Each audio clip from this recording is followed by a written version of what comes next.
welcome to Duane and Nadia's kitchen, and I'm Duane, as you well know, and today I am making watermelon salsa. I love making salsa. I've been growing all the ingredients for a long time. I didn't grow many of these, admittedly. I grew this, so the cucumber. But yeah, it's a nice, simple, fast recipe, really easy. You just chop everything up nice and uniform, nice and small.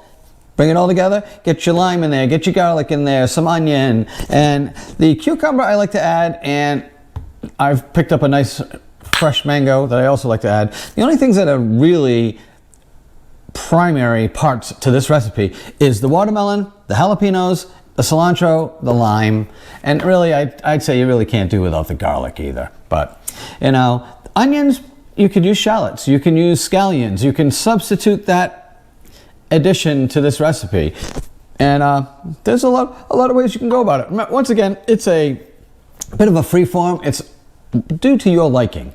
All of our recipes pretty much are, what do you like? That's how you should make it. You know, if I use cilantro and you don't like cilantro, don't put it in there. You know, maybe you like basil. Maybe that'll work for you. Granted, it's a Mexican recipe, really, and cilantro is kind of a staple. So I like it, I use it, there you go. I also do, in this case, I have some hot sauces that I like to add as well. I like to bring that heat up a little bit, but I like it spicy. So when this is all said and done, I'm gonna show you quickly. It's just about dicing and stuff, so I'll zip you through it. I'll do a little bit of warp speeding, and you can watch me chop up some of the stuff. And I'm gonna make shrimp tacos, and this is gonna go on my shrimp tacos later on. So there you have it. Let me do a little bit of chopping and whatnot. You can watch me go buzz through it really quickly.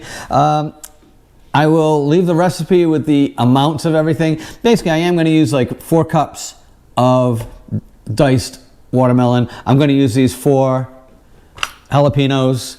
I'm going to use this small, it's about a half of a bunch of that. I'm looking to end up with at least a half a cup of chopped cilantro. So, you know, I'll most likely use this entire cucumber inside as well. But other than that, I mean, it's up to you. Do it to your taste, as always. Don't let me dictate what works and what doesn't work, because you know there are definitely some ingredients out there that people love and add. And like I said, the mango is optional. If you like nectarines, strawberries, I don't get. Pears, whatever, you want to use a different ingredient, or you just want to leave it out entirely and let that focus just stay with this watermelon, well, maybe that's your best choice. Maybe that's what works for you. So let me change the setup a little bit. Let me get this going on warp speed, chop up all these ingredients, kind of get it ready for us, and I'll show you, come bring you back when it's time to mix it all together in this bowl. Thanks.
Alright, welcome back everybody.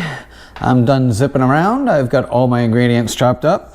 I've got my 4 cups of large diced watermelon. Good sized cubes, 1/2 inch cubes. This is my This is about one whole mango, diced about the same size, maybe a little bit smaller. And I'm just adding all the ingredients into this one bowl. It is a one-pot mix. Now you can use anywhere from 2 to 4 jalapenos. I like jalapenos a lot, and I went with 4 of them. I do remove all of the seeds, the membranes, as you saw, and only use the actual skins on the jalapenos. I like cilantro. You can use about, this is probably about 3/4 of a cup that I've chopped up here. You can use anywhere from half a cup, 3/4. If you really want to use it but want to go mild, use a 1/4 cup. It's quite okay. Me, I'm using about 3/4 of a cup. This is 1 whole onion that I chopped up, diced, pretty small, pea size or so. Got that in there.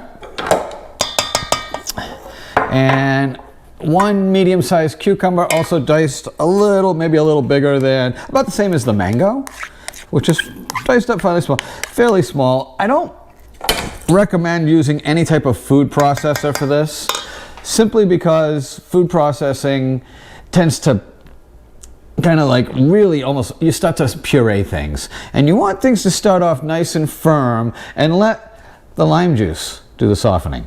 So last couple ingredients here that I'm going to measure out. Well, this one I won't measure. I'm just going to use a nice, it's supposed to be about one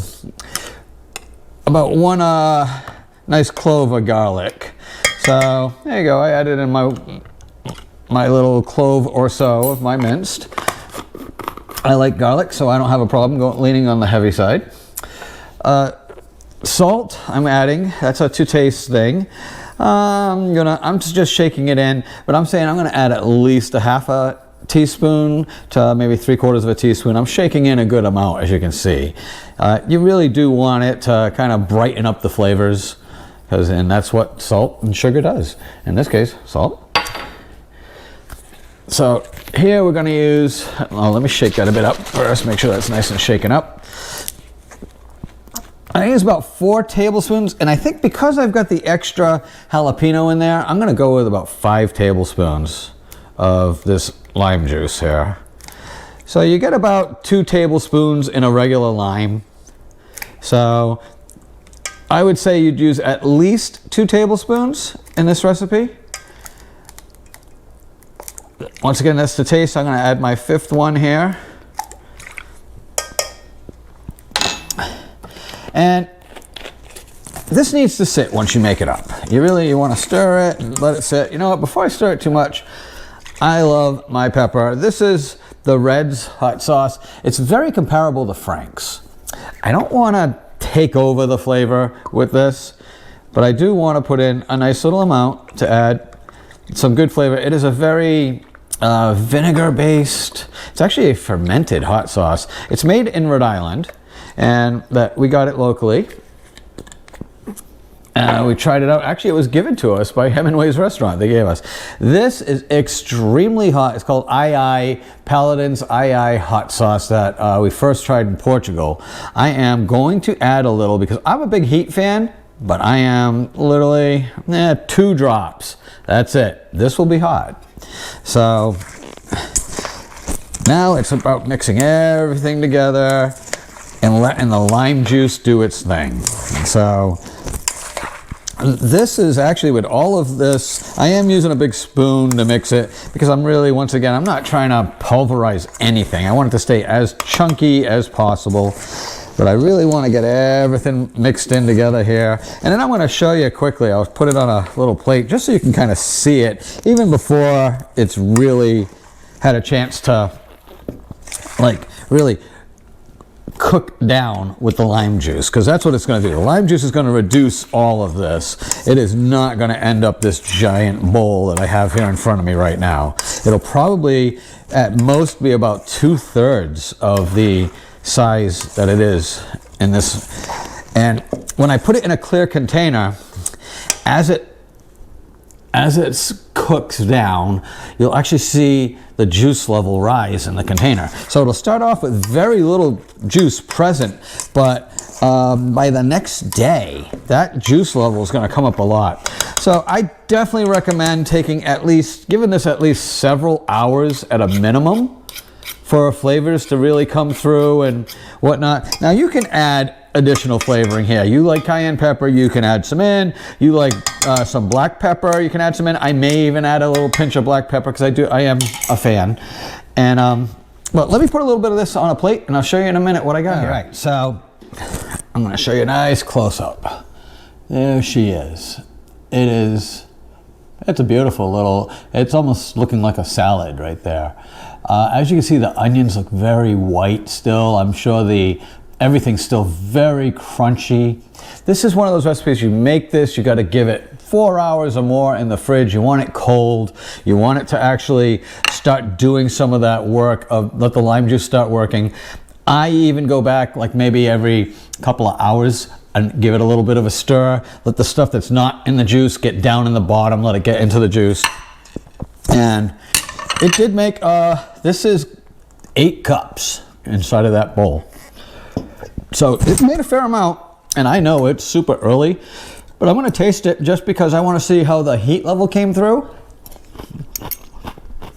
And the lime, see if I need any more. Boy, the sweetness of the watermelon and the mango mixed with that pepper and onion. And my hot sauces are coming through, but not overtaking. I can sit down and just eat this. This is a great little summertime recipe when you have all the ingredients fresh and available. And I can see this on fish tacos. Like I said, I'm gonna make it on shrimp tacos tonight. I'll include a picture or two of that, show you what I got. But I'm really pleased with where this started. I would say this is a nice, great side for a party. Get it, like I said, make it the day ahead of time, fridge it, let it cook down, mix it up nice, let it reduce, and you put that straight on the chips, right onto some tortilla chips, you know, whatever you got. I really, and this is just well worth the time. And it did. It only took me about 15 minutes to chop up those ingredients and get it all brought together. It doesn't have a ton of ingredients, but oh, there's so much flavor and it's so good. And like I said, I added a little bit of heat to it, which I really like. Not required at all, but it adds to these wonderful contrasts.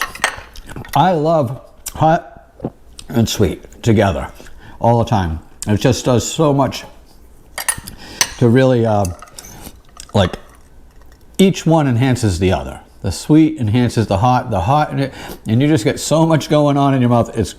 I'll tell you. I'm gonna finish this plate. I'll let that cool, and I'm gonna bring you guys back in a few hours when I make some dinner, and I'll show you what I got. Guys, so I wanted to bring you back really quick. All I did was transfer containers, and I want to show you where the juice level is on that, and I really hope it shows up. I'm going to put my fingers right there. So right now, that's about where the juice is.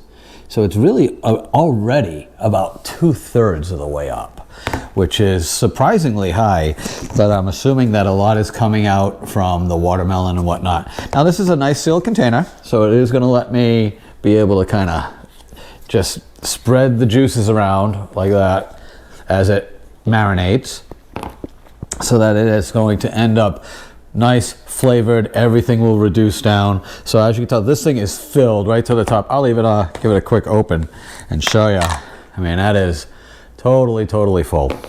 And let's see where it ends up. Come back in a few hours, right before dinner, see if it's shrunk, reduced down a bit, and take it from there. So, see you soon. It is time to have some shrimp taco. So, I've already assembled my shrimp taco. I got my shrimp and I got my cheese with and some sour cream. And so as you can see, the liquid level is pretty much right up by the top now, and it's no longer completely full. It has actually started to reduce through the marinating. Look, there's that liquid. Oh, there's a lot of it. Very nice. It can still reduce down more. But I am not trying to wait anymore. I want to put some of this on here and give it a whirl. Oh, I just lost a piece, but that's okay. Get on there. Not trying to use too much of the liquid, but I don't mind using a good amount of the salsa. And that's it. Let's see if I can actually get this to fold up. It's not going to be easy. Because, yeah, it's quite big. There you go, guys. There you go, a nice close-up look. It looks like it's all salsa.